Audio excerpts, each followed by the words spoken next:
Patuloy na tumutulong at nagbibigay pag-asa ang Children's Joy Foundation Incorporated sa libo-libong mga bata at pamilya sa iba't ibang panig ng mundo. Sa pangunguna ni Pastor Apollo C. Kibuloy, si Val Divina Gracia magbabalita. Libo-libong bata mula sa iba't ibang bahagi ng Pilipinas at maging sa ibang bansa ang nakatanggap ng tulong mula sa Children's Joy Foundation Incorporated na itinatag ni Pastor Apollo C. Kibuloy. Ang organisasyong ito ay binuo upang magbigay ng suporta sa mga batang mahihirap at inabandona. Layunin nitong matulungan ang mga bata sa pamamagitan ng libreng edukasyon, pagkain, damit at masisilungan. Isa sa mga natulungan ng CJFI ay si Joseph, isang batang natagpuan sa lansangan noong siya ay sanggol pa lamang. Sa pamamagitan ng programa ng Children's Joy Foundation, nabigyan siya ng pagkalinga, edukasyon at pagkakataong magkaroon ng magandang kinabukasan. He smelled foul like rotten meat in the market, covered only with a dirty, rough sack of flour.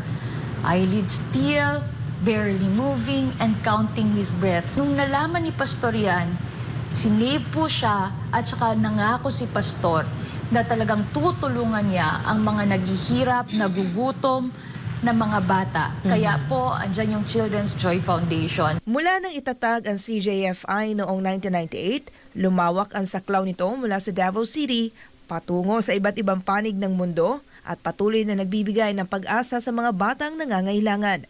Sa loob ng mahigit 2 dekada, aabot sa mahigit 1,700 individual ang natulungan nito sa ilalim ng residential-based program. 89,100 individual at 33,000 pamilya naman sa ilalim ng community-based program at halos 200 na kabataan sa ilalim ng independent living program. Kasi ang mission po ng Children's Joy Foundation to clothe, to feed, to shelter, give shelter, and of course, free education. Inilaan din ng butihing pastor ang kanyang kaarawan, April 25, bilang International Children's Day, na taon-taon ay sabay-sabay ipinagdiriwang ng milyon-milyong maralitang kabataan. Bilang bahagi ng kanyang advokasya para sa kabataan, itinatag din ni Pastor Apollo ang Caravan of Love na umiikot sa iba't ibang lugar sa Pilipinas at maging sa abroad upang magbigay tulong at suporta sa mga nangangailangan.